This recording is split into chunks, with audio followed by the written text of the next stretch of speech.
Good morning, beautiful people.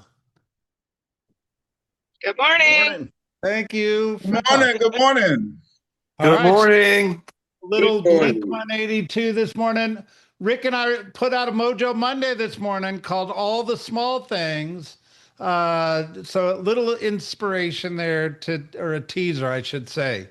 All right, let's roll. I think Luke's going to share his screen and take us through the numbers. So, Luke, hit it up.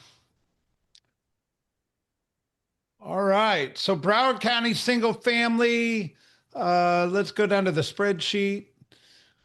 The largest active status changes in almost all these counties and categories since we've been tracking. 909 pops in the last 7 days. Broward County single family, 149 went under contract. If you kind of look towards the numbers in November, December, we're almost back to the same pace we had in third and fourth quarter on a weekly basis of properties going under contract. So, one of the questions I'm always asking myself is if you understand there's a bell curve to real estate and things you typically start off a little slow at the beginning of the year and then build up speed till about March. And we usually stay hot until the summer. And then, the tapering down after school starts and all that fun stuff. But some years I've watched in my history in real estate, it takes it till March to get really going. And there's other years, man, we come out the gates in January and the market starts flying.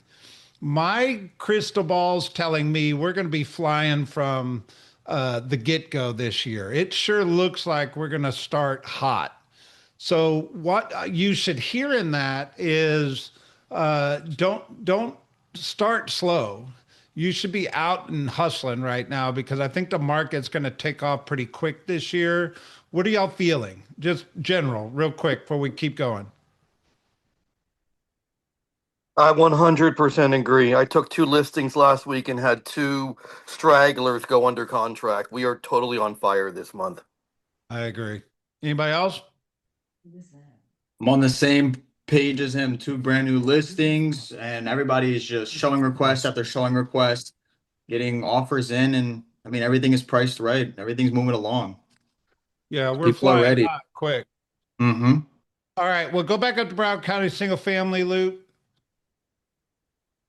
please. All right, we 149 went on contract. We currently are at 148 on the pending status. We got 198 that closed out the second week of January.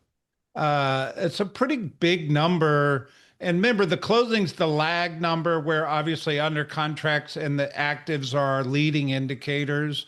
Um, if something was closed out in the last 7 days, it went under contract more than likely in the month of December, right? And we still had 114 canceled and 69 expire, but obviously the big number popped at the end of the year. Broward County condo, we had 1,142 active status changes in the last 7 days. And you can see down the chart, we haven't had that big of a number since we've been tracking midsummer. So huge number on condos, Broward County, 100 went under contract. I love seeing that in triple digits. 88 are currently pending, which we're still building up that pending inventory. 147 closed out in the last 7 days, which is, in my opinion, a pretty big number for the second week of January. And 124 expired, 98 canceled, withdrawns, 31. So obviously, it's still the same comments here. If we go down to Miami-Dade single family, 950 active status changes on single family. If you look down those numbers, largest number we since we've been tracking. So, I mean, you got to believe people are popping their listings on the market left and right. And I still think pricing is always going to be such an important factor because there's going to be a flood of inventory coming fast. 91 went under contract.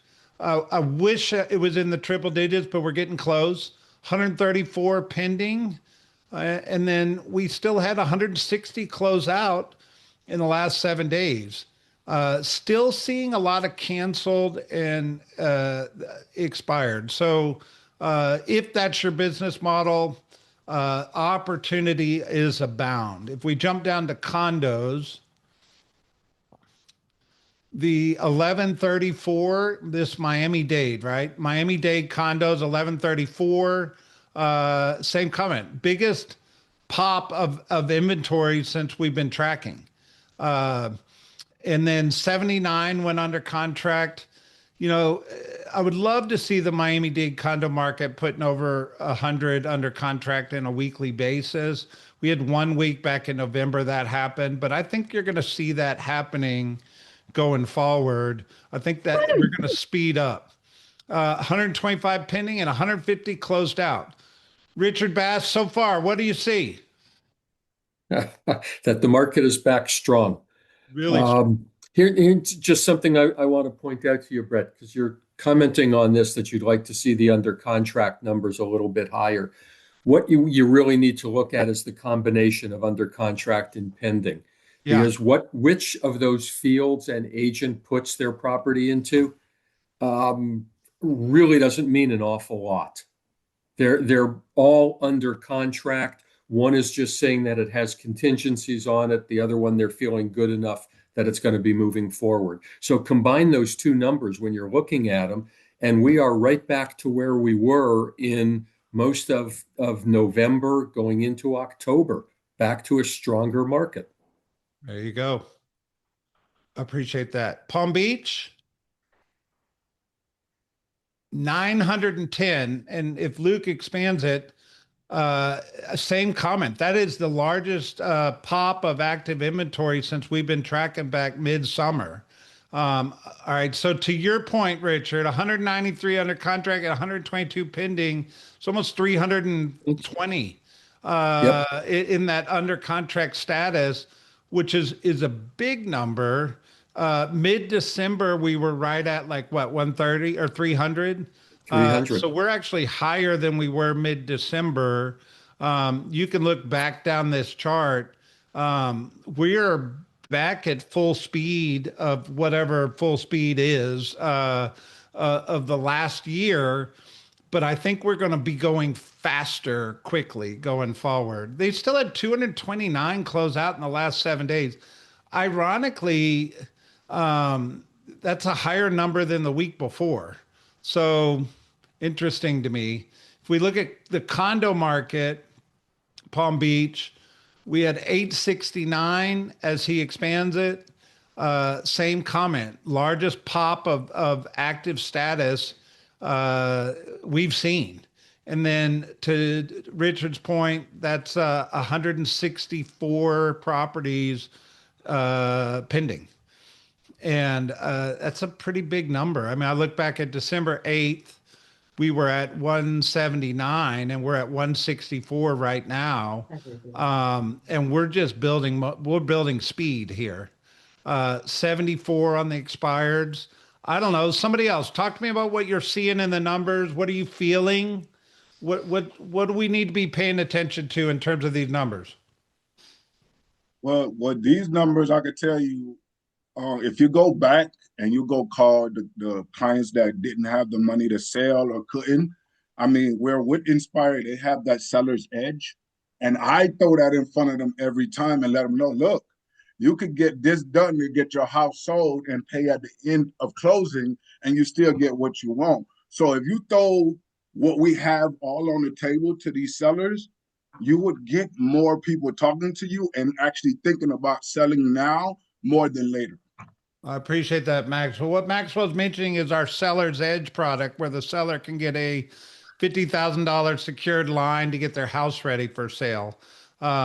Every agent has access to that. If that's the listing tool that drives listing inventory, we nailed it. All right, Topo. Yeah, I was just doing some quick math. I was going to do it for Broward and Miami, but if you're looking at just Palm Beach, 34%, if we're comparing actives versus pending sales and active under contract, 34% of the market has gone under contract in a week. And in that condo market, 18%. So really, really big numbers. And I anticipate that's because of the snowbirds. I love it. Anybody Yeah. else have thoughts? The only thing to keep in mind regarding these weekly numbers is these are things that have turned active in the last 7 days. It's not necessarily all active properties in that county. It's the ones that have changed to an active status in the past 7 days, if that makes any sense. So the absorption that you were just referencing, it is somewhat 34%, but that's not taking into account all of the listings that may be active in the system. Would it, Luke, good point. Would it be of any value to add another row to show total actives, just so we could kind of see how total actives versus total closed is either increasing or decreasing? Because active inventory is a big piece of the pricing equation. Yep. We'll look at it, Dan. Thanks. All right.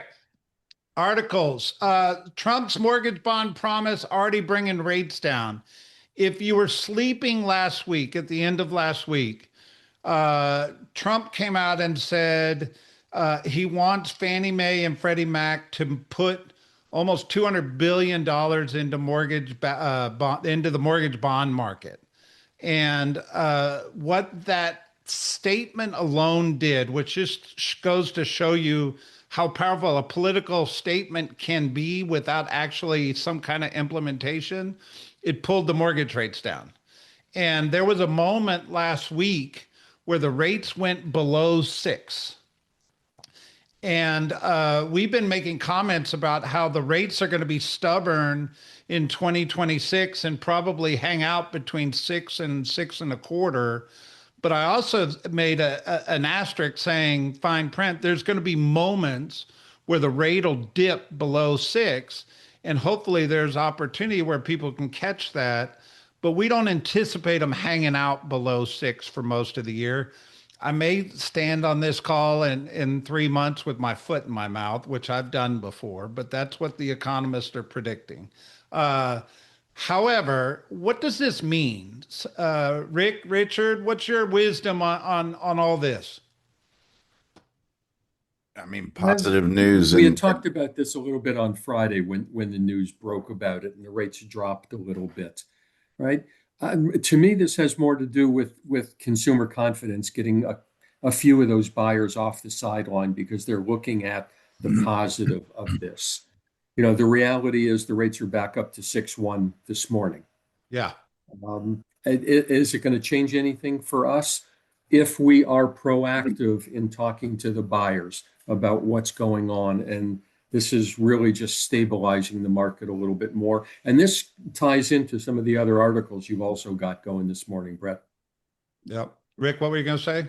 I was just honestly, Richard, you nailed it. It's all about consumer confidence. I'm guessing if I'm a buyer, 6.1 or 5.99 isn't going to change my purchase decision, but it might change my intrigue if I'm on the fence and maybe spawn the next level conversation that leads to an emotional connection to an opportunity versus just an intellectual banner. Yep. On Housing Wire, they talked about it as well. Mortgage rates dropped below 6% following Trump's MBS announcement. And you can see on here, where did I see it? Yeah, the rate and the gap between the mortgage rate and the 10-year treasury is starting to get a little bit tighter. And I anticipate most of this year it'll stay pretty tight because we've had some big gaps between the 10-year treasury and the mortgage rates in the past. And the other political news was there's a lot of pressure on the Federal Reserve and specifically Jerome Powell right now. And I think that regardless of how you feel about it, I think the pressure is going to put pressure on rates to stay low, which we will benefit from, right? So if we can get the mortgage rates low, it'll spawn a lot of activity into our market, and we'll feel really good about that. So anyway, the next article talks about December job data continues to support lower mortgage rates.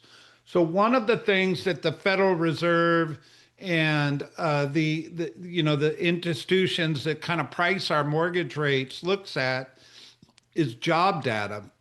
And because the month of December, the job data report came in with jobs increasing, it's actually supporting the conversation that mortgage rates are going to stay a little bit lower. You can read through these things, but basically, what I'm wanting to point out is just specifically that some of the stuff going on in politics is translating to us having good mortgage rates right now and pressure on mortgage rates to stay low, if not maybe even go slightly lower. Any other comments? Brett, I've got a Well, question. go ahead. If if job numbers come in and they're adding more jobs, or if job numbers come in and job numbers are down, what's the relationship with interest rates? Can I get some clarity on that, please? Yeah, sure. So the job market is a measure that they use in monetary policy to determine the strength of the economy. Is the economy getting stronger or weaker? One of the factors is whether or not people are hiring or shrinking employment. So if we're shrinking on employment, meaning losing jobs, that is an indication of a weaker economy. And when we're adding jobs, it's an indication of the economy is improving. Well, one of the things that they're very motivated around right now is we're coming out of a market where we were in a shrinking economy, where we were going backwards in the job market. And this is an indication that maybe the tide has turned and the economy is starting to get a little bit better. And look, it's not directly related. I'm not saying when we add jobs, rates come down, or sometimes when we add jobs, rates go up. It's just one of the factors that the monetary policy takes into consideration around when they're setting monetary policy, just like inflation is one of the factors, right? So inflation and jobs are big markers in how they set monetary policy. But I don't want you to take away that I'm saying they're directly related. It's a conglomerate of factors. Well, and their Rich, goal is to create a steady state and consistency, and they're trying to get out in front of it with predictive analysis. And the reality is, it doesn't always work. But the idea of 3 to 4% unemployment being a target range, and we're at 4.1, I believe, if I read the article right, it doesn't. I don't think there's a huge trigger here. That's what I read, is that things are kind of in a steady state, and they're doing subtle things, not big things. Yeah, I agreed with you there, Rick. If you read the one of the lines there, no, hold where you are. The labor market isn't breaking, nor is it getting stronger. And that's one of the jobs that the Fed has, is they want to keep the job market stable and inflation low. And they've pretty well succeeded at that for now. So that's what's telling us that mortgage rates are going to pretty well stay where they are for the foreseeable future. Mm-hmm. All right. The other big news that came out of last week is once again, it was a political statement, not an action. Trump came out and said he wants to ban large investors from buying real estate. And I think there was a lot of commentary on social media about it. Certainly, people have opinions around it. And what this article is trying to do is get past the opinions and into more of the facts. So it's saying Trump's proposed banning large institutional investors from buying single family homes to boost affordability. Industry experts say institutions actually only own a small share nationally, though concentrated in some metro areas. Critics call the move political, favoring incentives to sell owner-occupied over bands, while noting broader affordability drivers like supply, which we saw supply going up this week, costs and debt have a bigger impact on affordability, but it's certainly headline news. And I don't know that this is really going to move the market that much, to be honest. I think it's more a one-off conversation around how do we help affordability in the marketplace. And you think about like new construction neighborhoods. You realize builders have a lot of power in setting price when they own all the inventory. So the reality of large institutional investors, if they saturated a certain geographic area by buying a lot of real estate there, they could price set in that marketplace. They certainly do it in the rental market. In terms of like home prices, it's probably very small geographic pockets that actually that translates to. But on a national scale, it's probably not really affecting our market or our affordability really all that much, in my opinion. Anybody else have thoughts on this? I think I think the biggest thing in our market is the insurance issue.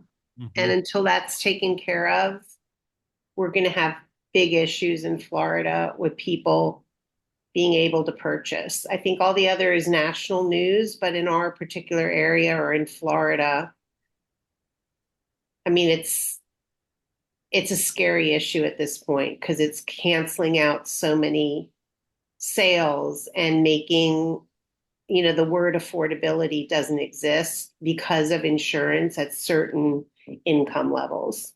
There you go. All right, Natalie, were you going to say something or did you drop your hand down? No, I can say something. I hope so. I did a little bit of research with this whole banning of corporate buying. And what I found, and I liked, this is someone I follow. This is a mortgage financial guy. And what he said was that there are around 500,000, like 34 of the biggest corporations own 500,000 homes. So he said there's like 1 million homes on the market. So even if a fraction of that comes in, it would increase, let's say 100,000 come in, that's a lot, but it would increase by 10% the inventory so that it would affect. And the reason that I'm putting up my hand is because I did a whole reel on it. So I hope I didn't embarrass myself in concluding that it would affect. But I don't know. Very good point. All right. On the South Florida Business Journal, same commentary. Ban proposed on large investors buying homes. What would it mean for the housing market? And this has got a little more data to your point, Natalie. It's saying investors purchased 33% of single family homes in second quarter. Just the category investors, not large institutional investors. Median U.S. home price rose 30% since pandemic start. I understand the motivation in this. And I also believe it's probably not a bad thing to put some limitation on big institutional investors buying real estate. But the truth of it is, I just don't know that it's going to translate that much into our day-to-day. Got it? All right. Next article. I found this to be rather interesting. So if you're not aware, CoStar owns homes.com. So CoStar is the big commercial MLS, if you're not aware of that, and they got a lot of money. And they also own apartments.com. So you've seen all the TV commercials and all that stuff for apartments.com, and they had enormous success with apartments.com TV advertising that translated to driving traffic to apartments.com. And it was a very healthy business model for them. Well, they went out on a limb years ago and bought homes.com. And as homes.com has come into our industry, I think we want to believe it's another aggregator like realtor.com or zillow.com. However, it really hasn't shown up as an aggregator in our industry. It's shown up more as a listing search tool or a premier listing tool. And the people that have taken on contracts with homes.com to position their listings to drive more leads back to themselves in a your listing, your lead philosophy, which homes.com does hold on to. Um, I've heard mixed reviews, if I'm honest. Some people think it was a waste of money. Some people have had good success with it. Why I thought this was interesting is they're coming out saying they're cutting their spending on homes.com advertising so that you may or may not see a Super Bowl commercial for homes.com. And does that mean they're backing off of their push on homes.com? I think it's not working the way they anticipated it to work, is what I would read into this. What do you think? Does anybody in here have a homes.com paid account? What's your opinion on all this? Yeah, this is Dave. I do, and I've had enormous success with it over the Okay. last 45 days or so. I've gotten probably It's the day over return party. over 30 This is leads the whole receipt. and converted two or three of them already. So I think someone who had a homes.com subscription 2 years ago, a year ago, you might not have had the same experience. But for me, it's worked out well, especially, at one point I had about 8 or 9 listings and they were marketing them very well with all the targeted ads. Yeah, So, I think that's really the business model, right, Dave? Is if you're a listing agent and you subscribe to a homes.com platform, it does a really good job of driving leads back to you, the listing agent, off those listings, right? yeah. And for $160 a month, it's been a great value so far. Well, I'd be cautious in quoting 160 because they price you based on your listing inventory. Interesting. Yeah. So if you're a big listing agent, you're not paying 160. I promise you that. Uh, but you are a great listing agent, Dave. So maybe, I don't know, it's something worth checking out if you're a big listing agent, but it certainly hasn't shown up to be an aggregator of such like a Zillow or realtor.com. It's a different business model. Anybody else have homes.com, your experience? Anybody tried it? I have a subscription and I agree with Dave. The viewership is kind of low still, but what works for me is seeing the advertisements. And what really helps a lot is on the listing side, as you said earlier, Brett, more of a listing tool so that when you present it to the sellers or potential sellers, they're seeing an added value there. Perfect. Right. Big time. Yeah. I noticed, I get list track reports on every one of my listings. And over the last 60 days or so, homes.com is like passing up Matrix, it's passing up Realtor, it's passing up, a lot of the traditional ones that you see a lot of viewership on. So something's working for them. Well, there you go. But it's got quite a ways to go before it catches up to Zillow. Yeah. And if Agreed. they're cutting their spending, you should keep your eye on that traffic. Yeah. Mm-hmm. All right. Anybody else on homes.com? All right. Last article, how to create launch events that earn media attention, social media buzz, and buyer urgency. There's a pretty good article here around experiential launches of your listings. And traditional marketing tells buyers what a property offers, while experiential marketing lets them feel it. Getting people into a listing launch has been a strategy that not all agents take advantage of. And I'm not saying you have to, but it could be a strategy for you in 2026. And I would encourage you to read through this article and just decide if you want that to be one of your strategies. However, it's not a new strategy to say the least. But I think there's a lot of psychology between positioning a listing online and creating experiential traffic. Open houses were the age-old experiential opportunity, but having a listing launch um, certainly is one way to do that.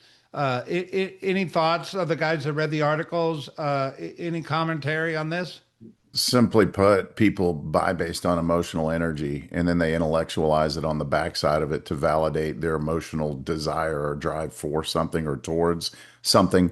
And so, what's the history or, the uniqueness or the intrigue that you can employ to captivate someone long enough to attach and then chase it with their intellectual brain? So, my thought was this. I mean, if it's lifestyle and experience based, it's probably intriguing. If it's just facts and data and one-dimensional presentational, energy, it probably gets passed upon. And the other thought I had reading this is just keep a cognizant thought around, there's four distinct personality types. If you follow the disc, drivers, influencers, or people, steady, which are people who like, the S is stability and consistency and safety. And then C's are the bean counting, show me the money, make the math work. And so as I remember back listing, how can I present this in a way that's very humanized, but also there's a piece or component that would connect with all four of those personality profiles. So no matter who shows up, there's something to, it's like a buffet, what have something for everybody. And so that was my thought. Make sure that you're all encompassing and connecting to the biggest possible audience, and then humanize it. People buy stories, they buy experiences.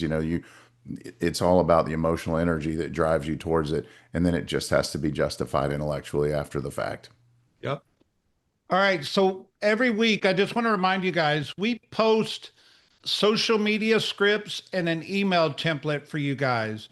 And the hope and dream of that is we literally handing you a weekly playbook for lead generation around what we're talking about on this call, and just giving you scripts and assets to be able to go take it with. I literally, forgive the graininess because I did it fast before this, but I literally took one of the scripts and recorded it this morning right before this call. It took me 2 minutes. Mortgage rates just Can you hear? into the high fives, and most buyers didn't even notice. Today, the average 30-year fix around 6.06%, but recent bond and jobs data briefly pushed rates lower. This is how rate cycles actually work. Short windows open before the headlines feel calm. Smart buyers aren't waiting for a magic number. They're locking in payments they can afford and using credits, buy downs, and negotiation power while inventory is still reasonable. DM buy, and I'll send you a simple 3-step to buy smart in today's market. So I just wanted to model this for you guys real quickly, in the sense that all you got to do is read the script, guys. Record a video with your iPhone, stick it into the Instagram editor, and push the thing out. And we give you 3 a week, Monday, Wednesday, Friday. I would love to see more and more of this. And guys, we posted in Circle. Our friends in Boca and Boynton, we're in the middle of onboarding you into Circle, so your team leaders have all the articles and the assets until we get Circle up. But we bring this to you every week, guys. Yep. You did 2 things, Brett. I just want to reinforce that everyone saw. One, you created a compelling story and you humanized I saw you as a person and an intelligent, capable human. And then you had a call to action. That's the part people often miss. Reach out to me, direct message. I have a simple 3-step this or a 2 this or a free, information that's going to change your life. Call me, I'll share it. There was a call to action. That's the last half that means the most. Like right? You got to start the conversation with a call to action. And good job. I'd hire you. Well, here's the thing. Let's be honest. AI wrote it. And it's this. I read the exact script we just sent you. It's not like I love to take the compliment, but the reality is the compliment. Don't ruin it. Don't ruin it. There you Don't go. ruin Bye. Happy Monday. See you guys. Thanks. Have a great week, guys. Good to see all your Thank faces. you. Thanks for showing up.